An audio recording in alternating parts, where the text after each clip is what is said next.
this Freudian idea is that humans have this primitive, nasty, dirty, dark, impulsive, animalistic part of us, and that we repress it, and that's unhealthy. And a healthy thing to do is to create a safe space where there's going to be no danger of opening up that and like descending down and letting those energies come up and animate us and play in them and go wild in them.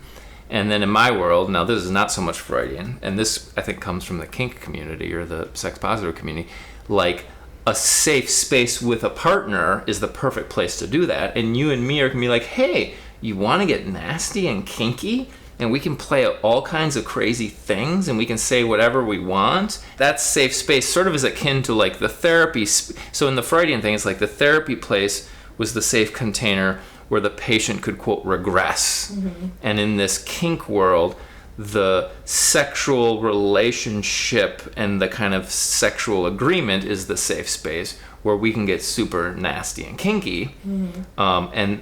And the idea is that that's healthy, or that's even therapeutic, or that's growth promoting to do that. Coming all the way from Minneapolis to Washington, D.C., we now bring you Enter the Freud.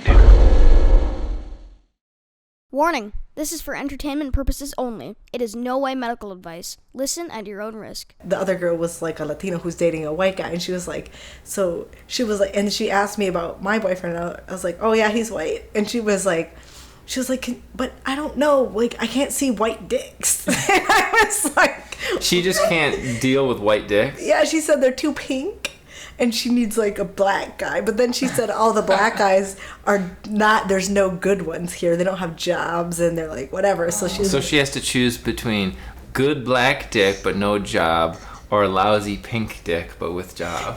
Or is it lousy? She hasn't tried it, according to this conversation.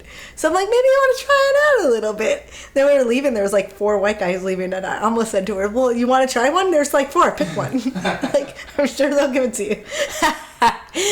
But, but black guys like small, interesting looking kind of...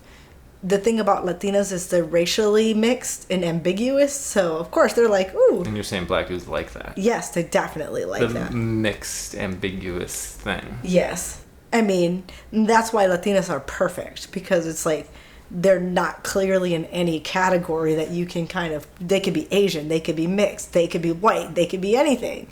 And so, like, black guys are like, ooh, what kind of thing is this?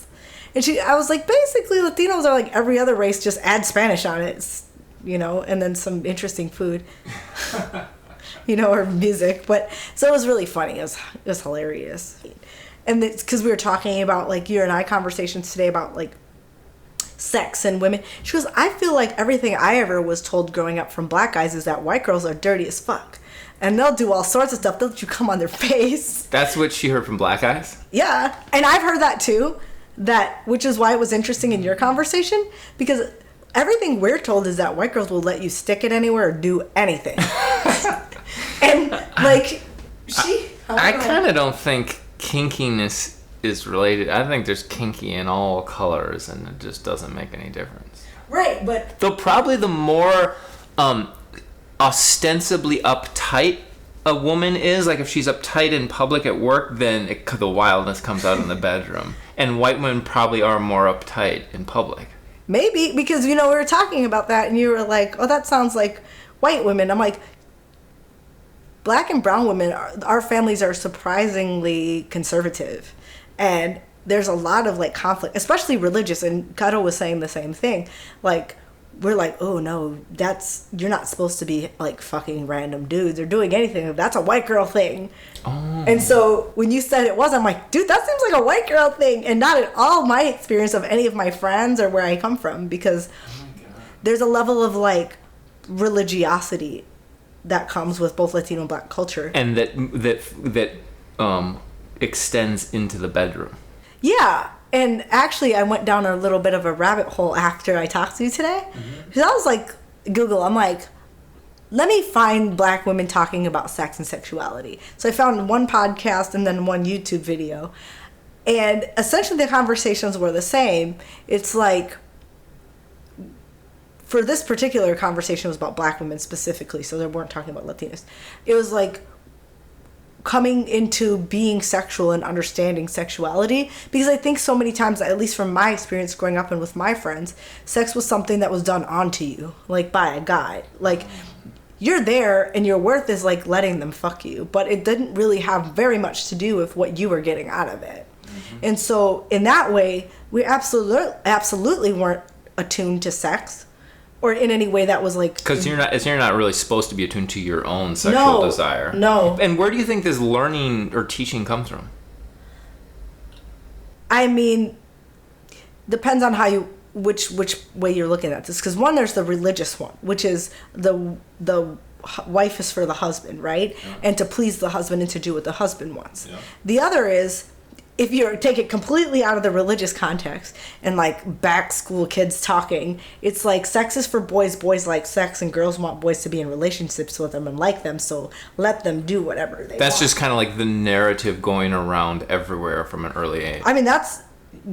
Every conversation I ever had or understood growing up was sex is really about guys and what they get out of it, and you're kind of just part of that process or the vehicle by which they like have pleasure. So that's why I'm like, well, what's the perspective for that other people are getting that are maybe not a part of those conversations? Because maybe while Black and Latina people look hypersexual, it's almost always in kind of a subservient position to the men. Yeah, or maybe just they're presenting what they've learned that men like because they think they're supposed to do this thing that men like, as opposed to that they're anchored in their own sexuality and doing what they want. Right. And these podcasts and the YouTube I was listening to essentially say the same thing. It's like, we're not taught that sex is for us at all. And so you're a good wife, you're a dutiful wife, you want your man to be happy, you have sex with him. But the conversation never rises like, what do you get out of this? And what does your husband owe you? Like, that's just not a conversation that happens.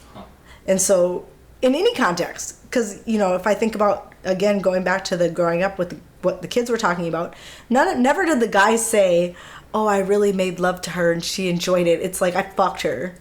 And I came on her, like, whatever, tits or whatever, you know? And it's, like, just about what the guy was doing. And the girl would be like, yeah, I let him come in my mouth or whatever. She almost brags about pleasing the guy.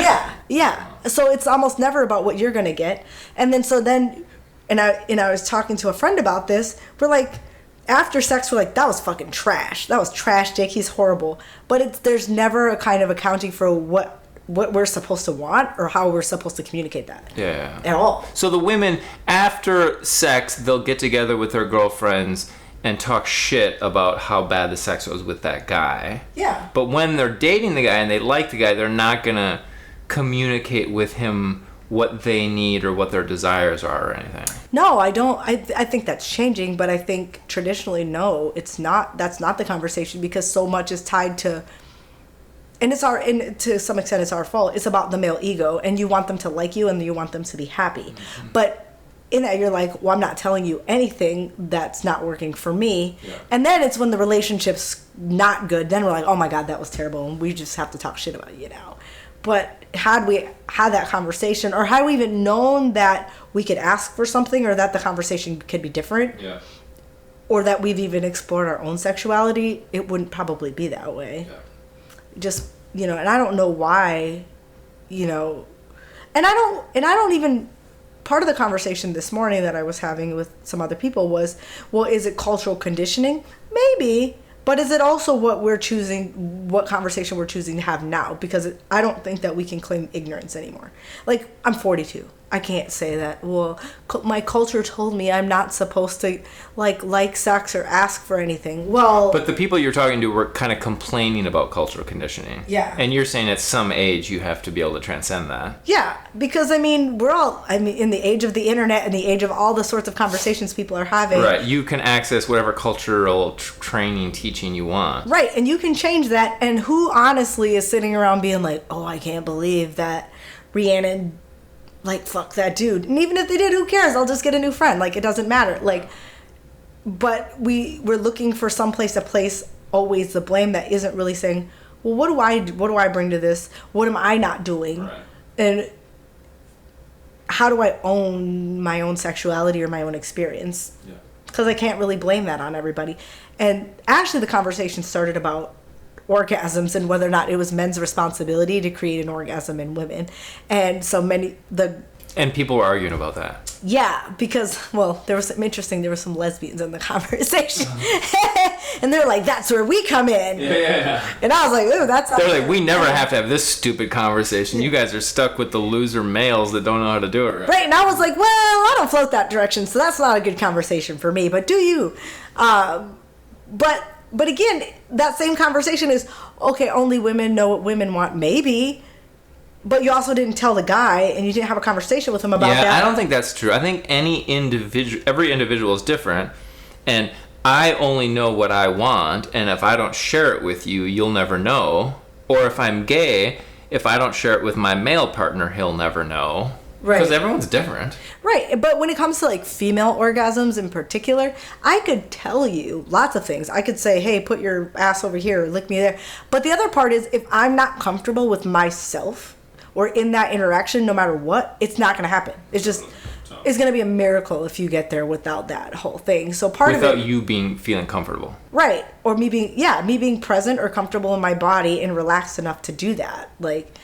And that, I think, 90% of the time is why women don't have orgasms, is because they don't know themselves and they're not comfortable. Yeah. So it doesn't really matter what you tell the guy at that point. Yeah. If you're not there. Yeah. Then you're just asking guys on a fool's errand to find the treasure that's never there. And now he's a horrible, terrible trash partner because... Well, yeah, I think it's a communication thing. And communication takes two parties. And yeah, the guy should probably inquire, or should just even have his antenna up about, what's going to be pleasurable for her. But if she doesn't communicate back, The other part I'm not entirely sure about, and I kind of posited this, but I didn't get any real feedback, is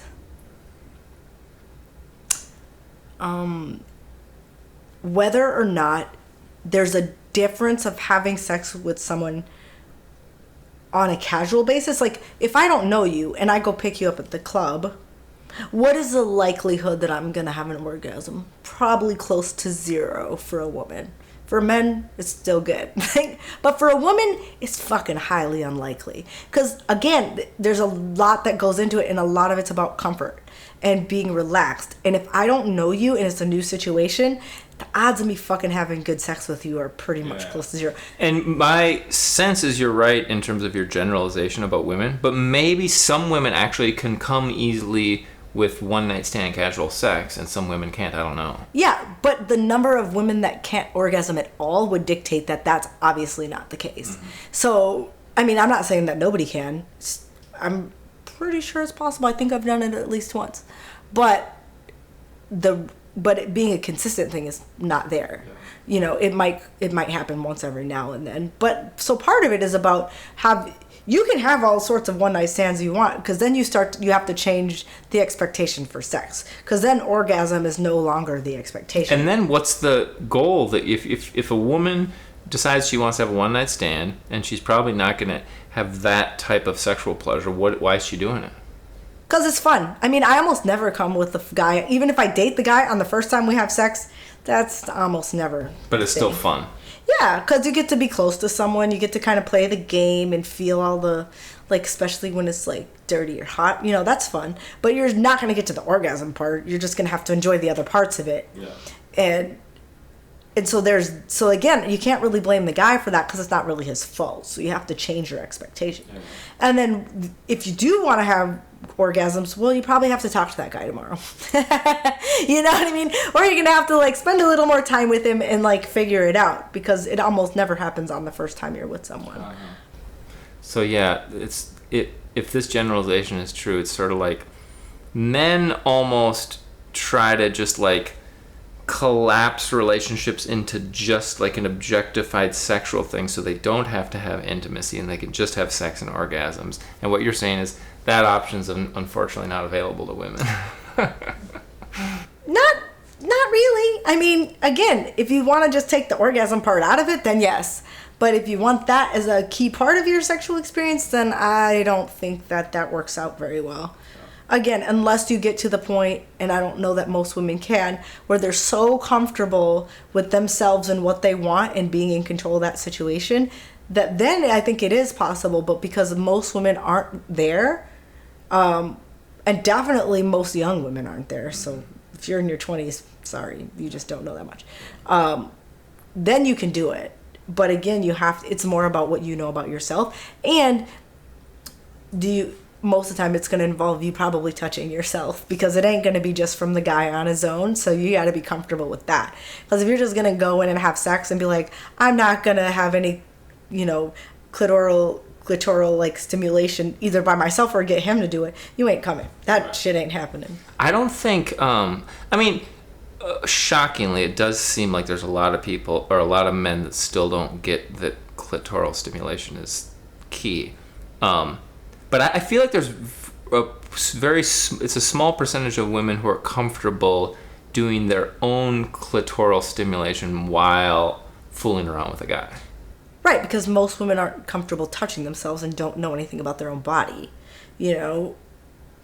And maybe that would be something that maybe you could go back and talk about your conditioning and needing to recondition yourself to be okay with doing that, and getting out of whatever that mindset is that limits you. Yeah. But yeah, most women don't. Like, I know so many women who, if you ask them, well, do you masturbate? They'd be like, no, why would I do that? Oh, like, really? I mean, yeah, you'd be surprised. Huh. And, or would you do it in front of someone else? Then absolutely, maybe not. Because that's even more like, oh, he thinks I'm dirty, I'm doing a thing. Like, I think there's a lot of that. And again, I don't really blame, there's a lot of women who say, well, blame the patriarch or blame men. I think women who are in that religious kind of thought process are just as guilty of creating that narrative of sex is bad, sex is dirty, don't touch yourself, don't do those things, don't look at porn. It does seem like that a lot of women fear judgment from, like, women. That, like, judgment from women is a big part of what's keeping a lot of women sort of, like, cramped and scared and not able just to direct drop into what they want. Yeah, I think that's true. But also, interestingly, having had a conversation with a friend before I came here, there's a way that men talk that lends itself to that also. And that, in the way that I was telling you that, a guy will say, oh yeah, that girl let me come on her face and did all this stuff. In a way, he's kind of being like, she's an object and I got to do whatever I wanted with her and she's kind of a dirty bitch. That I think women do read like, oh, do I want you to think I'm that way and not want to like, I don't know how I feel about that, Yeah. And I don't know that men mean it when they say it, but it's definitely received that way. Yeah. And so, especially if the woman wants to date that guy, it's like, well, now you just kind of set this kind of expectation that that's dirty bitch shit, and you don't really want to be in a relationship with a dirty bitch. Yeah. So that makes me think of this, I guess what I see as like evolution. I saw this movie once, and it was about, I think the guys were Turkish. Granted, it was just a movie, but it seemed like it was, these were actually real Turkish actors, and the director was Turkish, and so maybe, hopefully it was based on some reality. And there was like two Turkish American guys who had like grown up in America, and then they maybe were back home in Turkey talking with two Turkish guys who were born and raised in Turkey. And they were talking about sex and relationships and whatever. And the Turkish guys were like talking about going to the brothel and what they do with the prostitutes and, all this dirty, nasty stuff coming on our tits or whatever with the prostitutes. And then one of the Turkish American guys, and in the American thing, it's kind of like if you're married, you're not supposed to go to the brothel. Whereas in Turkey, it seemed perfectly fine. And so the American guys were kind of confused, and they're like, why don't you just do that stuff with your wife? And the Turkish guys were horrified. And they're like, you cannot do that stuff with your wife. And it's just this really interesting moment of cultural incongruity. That the Americans were like, you can be dirty and nasty with your wife, but you can't cheat on him and go to the brothel. And the Turkish guys were like, your wives are sacred, so you can't come on their tits and ram them really hard, but it's okay to go to the brothel. Yeah. And it's sort of, when you were saying that, it reminded me of this, because in my mind, I can go into a state of mind that feels like I've regressed kind of into a primitive animal thing, and with the woman I love, I can be like, oh, she's a nasty, dirty hoe, and I'm going to come on her tits, and I'm going to spank her, I'm going to call her a nasty bitch, and that can get me excited, but that doesn't mean that I actually disrespect her. I still can be totally in love with her and think she's a divine, sacred queen, and do that thing, but that's in my mind, but maybe that's not a large percentage of guys do that. Maybe some guys do this thing that it was represented by the Turkish guys in this movies of dividing those two things.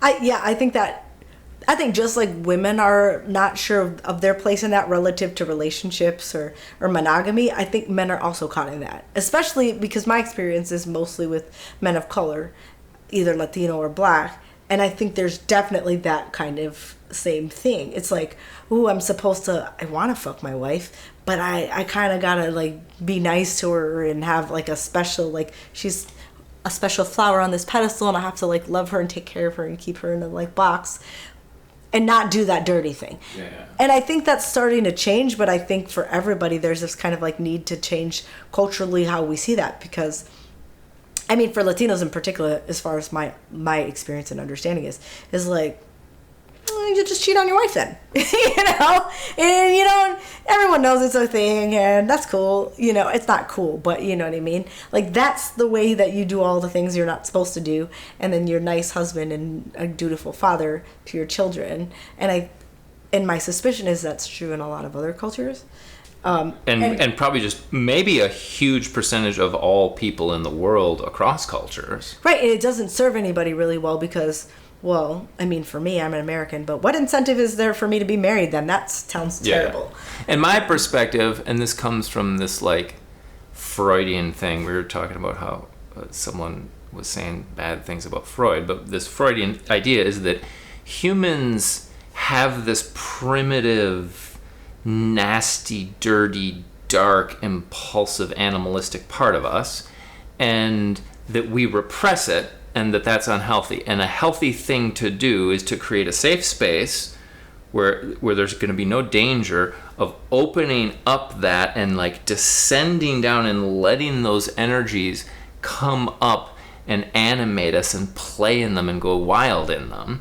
And then in my world, now this is not so much Freudian, and this I think comes from the kink community or the sex positive community, like a safe space with a partner is the perfect place to do that. And you and me are going to be like, hey, you want to get nasty and kinky? And we can play all kinds of crazy things, and we can say whatever we want. And if I say, you're a fucking horrible bitch, suck my dick, you cunt, I don't really mean it, but it's going to be fun, so let's do it. It's like that safe space sort of is akin to like the therapy. So in the Freudian thing, it's like the therapy place was the safe container where the patient could, quote, regress. Mm-hmm. And in this kink world, the sexual relationship and the kind of sexual agreement is the safe space where we can get super nasty and kinky. Mm-hmm.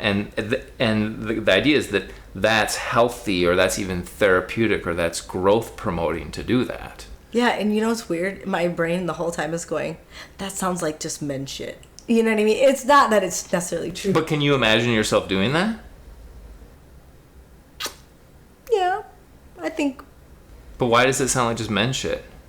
Because everything I've ever learned about that is that men are the weird kinky ones that do want to do weird fucked up shit, and women were just like, all right, like. And my reaction to that is that goes back to what we started talking about, which is that's this cultural conditioning. That's some story that was told to the little girls who are little flowers. They're little pure flowers, and men are dirty, nasty. So you have to let them do their dirty, nasty things to you, but you're a pure flower, so after they do it, go take a shower and be pure again. Yeah. But me, as a therapist, I know all too well that women have this same deep, dark, primitive, Freudian id, kinky thing, and I think that women have the same need that I was just talking about. No, I think that's true.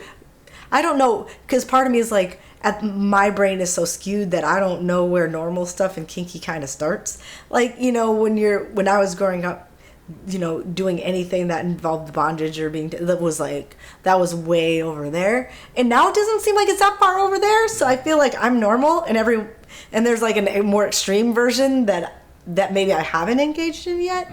So I actually don't know where that line of like kink starts and regular sex like ends. Yeah. Unless you're just saying Puritan, like missionary sex is like, and anything outside of that is kinky, because then, well, I'm all over the place. But, so I don't know, like, where is that line?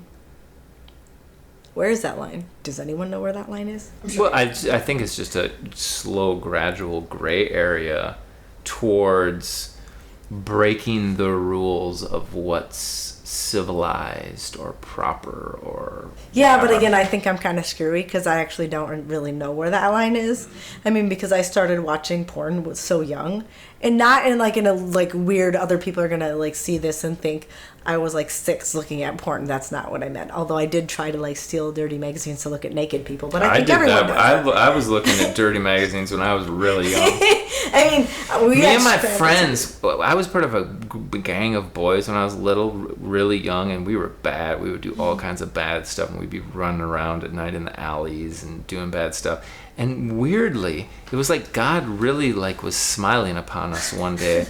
In the alley in between 2 garages, we found a big cardboard box full of dirty magazines, and they weren't just like Playboy dirty. They were like the weird, dark, kinky ones. Like even Hustler was there. There were Hustlers in there, but there was these ones that were even more crazy.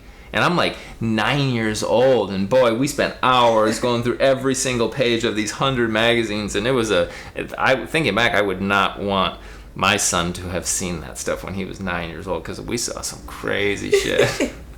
That's funny. We didn't see anything. I saw like a few snippets of like maybe a Playboy or whatever, or like trying to see through the fuzzy screen on like whatever channel that is on cable, and you're like, oh, I think I see naked people. But that was pretty much all I saw. But because of the group of friends I had in high school, and when they see this, they'll laugh because they know that we all did this.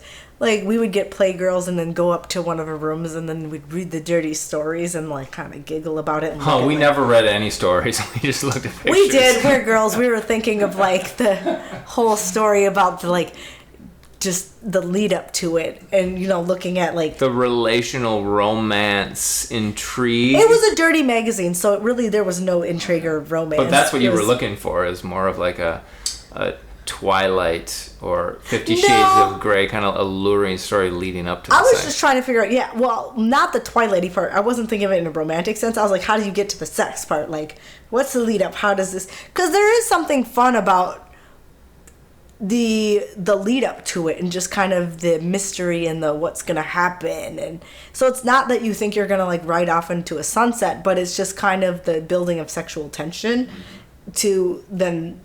you know, the act of it. And so that's really what we were looking for, and we were like highly engaged in this. And then when we got old enough, we'd pool our money together for all of us who didn't, you know, make a bunch of money at 18 years old. We were like juniors in high school, and pick a person to go down to the, you know, to get more of the magazines, or to go to Sex World and get as many VHS porn tapes, and then we would share the porn tapes with each other. And then we were like, did you like that one? What did you think? Like, you know. And so we were, in a way, I think, very different than most teenagers. But we grew up in Minneapolis, so it was like, well, they're letting us in, so we might as well find out about what is this sex world that we need to go to, or, you know, the whatever porn magazine. Anything that had a cover on it, or like that was walled off in the video store, I was like, I need to get on that side of that wall. I remember, you remember video stores? Yeah. And they're way in the back, and like, I was like, who's going to get in there? We need to go find out what this is. Oh, yeah. So, I mean, I think I was always a little bit more into what kinds of sex could be had, and, you know, when and so then back to this comment, I made this comment about humans need to like open up to their dark thing, and you said that's a guy thing. Well, I think from in my brain though, there's a weird place of dark kink that I always assumed was just for like Guys. weird, strange men. I don't even think I thought it was regular men. It's for twisted men. Yeah, like maybe what you would consider now like incels or weirdos, you know, and that's who does that thing. And to some extent that was maybe not purposefully created in some of the venues around town that hosted stuff like that, because if you went, it very much kind of fed into my kind of perception that, oh yeah, that's absolutely true, that's like, it's those guys. Yeah. You know, I don't know if I would now think that I saw a man that I would be dating. If I would walk in there and see them, I'd be like, well, that's different, I didn't see that coming, you know, because so many of the people that were in there were just out of my realm of what I considered to be like a man I would date.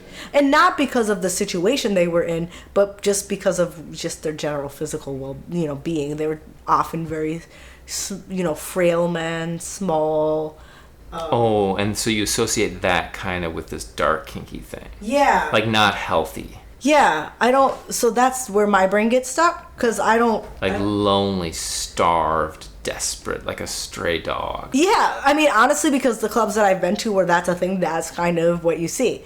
And they're like, will you put me on a leash? And you're like, okay, weirdo. Like, and I'm not calling them weirdos. I know that that's not fair. But that's how my brain was like, these guys are not like regular men that you would see at the office the next day. Yeah. These are like, again, they tended to lean, and maybe it's just a function of where I was, that they tended to lean kind of in the, antisocial kind of category, where they didn't have normal conversations. Right, and I think that's the impression, and I'm here to say that's not accurate. It kind of reminds me of this white girls or kinky thing, is like, it's everyone and the person to really ask would be a dominatrix, but a therapist is probably second best. Like, everybody's got dark, kinky, or not, I don't even want to use the word dark, but just like hidden, unique, sexual, curious stuff that you would never imagine. And like the person you see and what their sexual thing is, and that person, and it's just like, you just would never know.